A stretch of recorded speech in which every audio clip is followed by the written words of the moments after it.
Bismillahirrahmanirrahim. Assalamualaikum warahmatullahi wabarakatuh. Alhamdulillah bertemu kembali di mata kuliah pengelolaan kelas.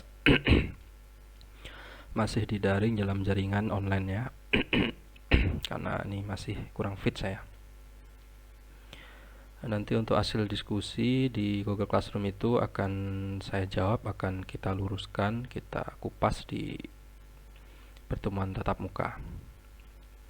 Kali ini kita membahas tentang prosedur pengelolaan kelas. Jadi kalau sebelumnya itu pendekatan, ya bagaimana pendekatan dalam pengelolaan kelas kepada murid yang cari perhatian, kok ada yang cari keributan, kok di kelas kurang aktif, itu bagaimana gitu ya.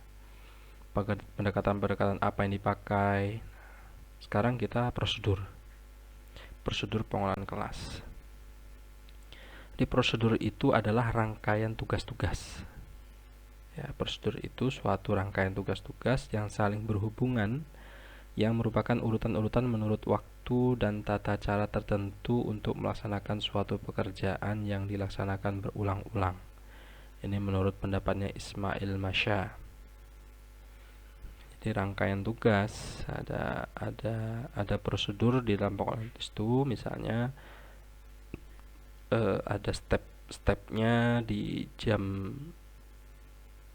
kegiatan awal, di kegiatan inti, di jam berapa gitu ya. Nah, itu. Kemudian juga ada definisi yang lain. Prosedur pengelolaan kelas itu langkah-langkah yang dapat dilakukan guru dalam mengelola kelas agar tercipta pembelajaran yang efektif dan efisien.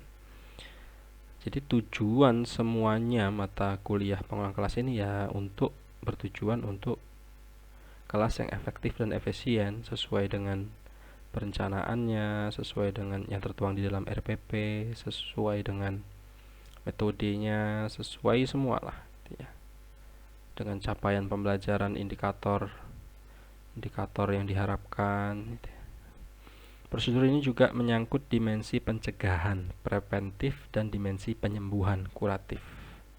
Sama sebelumnya juga sudah dibahas kan, bagaimana mencegah supaya kelas tidak ramai. Itu kan dalam rangka pengelolaan kelas juga. Kelas ini terkenal anak-anaknya ramai-ramai, nakal-nakal kan gitu ada kan. Kelas ini justru pendiam-pendiam, itu bagaimana? Jadi ada dua tadi ya, pencegahan preventif dan kuratif. Dimensi pencegahan namanya preventif, dimensi pembenahan, penyembuhan namanya kuratif. Nah, pencegahan yang preventif itu ya sebelum terjadi. Jadi tindakan guru dalam mengatur siswa, lingkungan, dan peralatan serta format pembelajaran sebelum tingkah laku penyimpangan yang mengganggu pelajaran. Ini namanya pencegahan kan, preventif. Apa? Yang pertama, peningkatan kesadaran diri sebagai guru. Jadi guru itu benar-benar harus sadar diri bahwasanya guru itu bertanggung jawab penuh dalam di sekolah itu, terutama guru. Nah, sudah ada pembagiannya juga kan, itu guru kelas, guru mapel, ya kan? Guru kelas plus guru mapel. Di satu sisi dia guru kelas di kelasnya, di satu sisi dia guru mapel di kelas yang lain gitu ya. Harus bisa menempatkan itu ya, itu modal dasar. Itu harus akhirnya sadar akan tugasnya apa gitu. Jadi tidak terjadi lagi seperti di sosmed itu saya ngikuti guru pacaran dengan muridnya gitu ya. Jangan ya, itu mungkin guru praktek gitu mungkin ya. Atau guru TTT. Tapi kan di depan murid tidak ada perbedaan itu. Guru ya guru, harus bisa menjaga marwah sebagai guru. Itu bisa dilakukan dengan workshop, pelatihan, pengasahan pedagogiknya, pengenalan pedagogik profesional ya. Itu kompetensi guru lah, pokoknya 4 kompetensi guru itu. Kepribadian itu harus tahu gitu ya. Jangan tebar pesona gitu kalau kata anak sekarang gitu ya. Yang kedua, peningkatan kesadaran pada siswa juga harus disadarkan kepada siswa. Bahasanya ya bagaimana siswa dengan guru, siswa ke guru itu bagaimana, guru ke siswa itu bagaimana. Nah, kalau perlu ada kitab khusus yang membahas tentang itu gitu. Kitab seperti Ta'lim Ta'lim gitu ya. Atau seperti tentang kitab adab. Tuh. Kemudian sikap jujur dan tulus. Jadi harus tulus, tidak pilih kasih. Yang murid A tulus, murid B tidak, karena bapaknya pernah menjahati atau bapaknya mantan gurunya gitu dulu ya, diputus terus tidak tulus akhirnya mendidik anaknya. Ya, jangan harus apa ya, mengenyampingkan masalah atau kepentingan pribadi. Itu harus profesional ya. Kompetensi guru salah satunya harus profesional. Guru dengan sikap kepribadiannya sangat mempengaruhi lingkungan belajar sebagai stimulus yang direspon siswa. Termasuklah anak muridnya itu anak kandungnya sendiri gitu. Ya harus tidak boleh membedakan juga. Kemudian mengenal dan menemukan alternatif. Jadi guru harus mampu mengidentifikasi, harus juga mengenal berbagai pendekatan dari materi sebelum ini kan, pendekatan dalam pengelolaan kelas apa saja itu. Dan belajar dari pengalaman juga, pengalaman dari tahun sebelumnya, semester sebelumnya dalam menangani penyimpangan siswa. Dan semakin kesini zaman semakin berubah, ini penyimpangannya pun juga semakin unik, semakin rinci, semakin rigid. Itu guru harus peka. Itu untuk preventif ya, untuk pencegahan. Yang terakhir, menciptakan kontrak sosial. Nah, kalau kita di kuliah ini kan kontrak kuliah ya.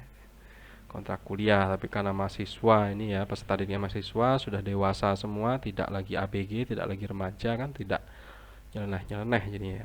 Ya harus sudah dewasa semua, bisa mikir lah. Kamu mau nilai baik atau jelek atau biasa ya kan, itu pilihanmu sendiri gitu ya, sudah bisa mikir. Tapi kalau masih ABG remaja kadang kan ya jelek, mau jelek kalau tidak diarahkan ya dia terlena dengan itu dan merasa benar dengan nilai kejelekan atau moral kejelekannya kan, juga tidak baik, tidak pas, tidak berhasil berarti tujuan dari pendidikan itu.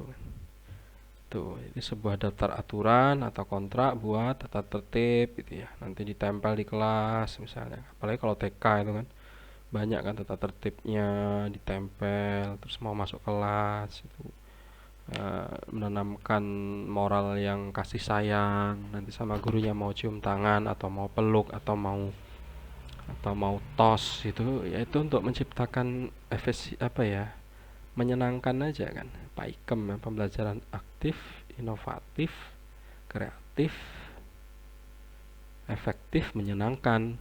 PAIKEM, P-nya pembelajaran, A-nya aktif, I-nya interaktif atau inovatif, K-nya apa ya, komunikatif,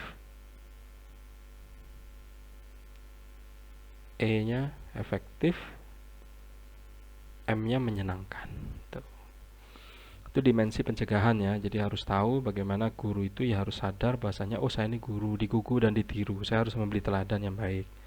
Siswanya juga seperti itu, oh saya ini siswa, saya harus hormat kepada guru untuk mengambil keberkahan ilmunya untuk masa depan saya kelak. Atau kalau saya punya jadi guru, saya punya murid juga, kalau saya bandel kan juga nggak enak, nggak mau kan. Itu kembalikan kepada diri sendiri lah. Semua itu ibda binafsik, guru juga seperti itu kan. Tuh, kemudian jujur, tulus, mendidik anak-anak tulus, mengenal dan menemukan alternatif. Jadi harus sudah bisa mengidentifikasi ada indikasi-indikasi kesalahan, itu segera ditindaklanjuti, dicegah gitu ya. Mau berantem, sebelum berantem itu ya segera dicegah gitu. Ada kontrak, ada punishment, ada reward lah. ada kontrak sosial gitu ya. Kalau melanggar apa, kalau berprestasi apa gitu. Jangan melanggar aja yang diperhatikan, yang berprestasi tidak. Itu sekarang lembaga-lembaga sekarang kan banyak yang seperti itu. Melihat jeleknya terus baiknya tidak dilihat. Kalau jelek dihukum, dikata-katain, dirasani, dielek-elek di belakang, difitnah, padahal belum tentu gitu kan. Masih katanya-katanya. Kalau berhasil tidak diberi reward, tidak diberi penghargaan. Terus gimana itu? Tidak pas itu. Dimensi penyembuhan kuratif. Tindakan guru sebagai respon untuk mengatasi tingkah laku siswa yang menyimpang atau mengganggu. Tuh ya, jadi mengidentifikasi masalah. Ada masalah apa sih diidentifikasi? Kenapa kok bisa seperti ini? Kenapa kok kelas ini semuanya kompak nggak ngerjain PR? Atau kenapa kok di kelas ini semuanya kompak bajunya tidak dimasukkan misalnya? Atau kenapa kok di kelas ini separuh dari siswanya itu kok ogah-ogahan sekolah? Itu harus diidentifikasi.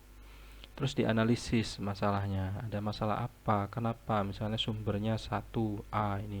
Kenapa ini dia? Latar belakangnya bagaimana anak ini? Gitu misalnya. Kok datang terlambat terus? Kok dia tidak pernah ngerjain PR? Jangan suuzon langsung memberi menjustifikasi, langsung dilihat. Siapa tahu dia di rumah, dia sebagai anak yatim piatu, dia juga menjadi tulang punggung banyak toh yang kita tidak tahu rupanya kan, dia pintar menyembunyikan kesusahannya gitu ya. Ada anak-anak seperti itu. Atau ibunya sedang sakit, bapaknya tidak di rumah, dia sibuk merawat ibunya, adik-adiknya yang masih kecil, akhirnya tidak punya waktu untuk mengerjakan PR-nya dan lain sebagainya. Itu harus dianalisis dulu masalah, latar belakang masalahnya apa, kenapa ini. Jadi jangan langsung dijustifikasi, langsung dicap itu tidak baik. Iya, tapi kan ada sebabnya, makanya harus dianalisis. Terus menilai alternatif-alternatif pemecahan. Jadi guru menilai dan memilih alternatif yang telah tersusun, kemudian diaplikasi. Kalau sudah disusun alternatif-alternatifnya, oh harus ayo dihimpun dari dana amal sosial sebagian untuk menyantuni murid-murid yang kurang mampu, diberikan buku, diberikan kelayakan gitu. Apa ya, secara tidak langsung nanti lembaganya juga akan terangkat gitu ya. Lembaga juga akan dikenal, murid akan berdatangan dengan sendirinya, kekurangan lokal akan ada yang membangun. Nggak, untuk duniawinya tidak sulit nantinya kalau memang mengutamakan benar-benar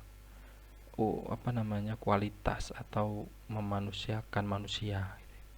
Tidak juga harus manut sistem 100% gitu ya. Harus dianalisis dulu masalahnya. Mendapat balikan. Jadi guru melakukan kegiatan kilas balik gitu. Jadi dievaluasi gitu ya. Dievaluasi untuk menilai keampuhan dari alternatif yang diberikan itu. Atau ibaratnya itu diuji coba lagi gitu ya. Itu kalau sudah terjadi, jadi namanya kuratif, disembuhkan, diselesaikan.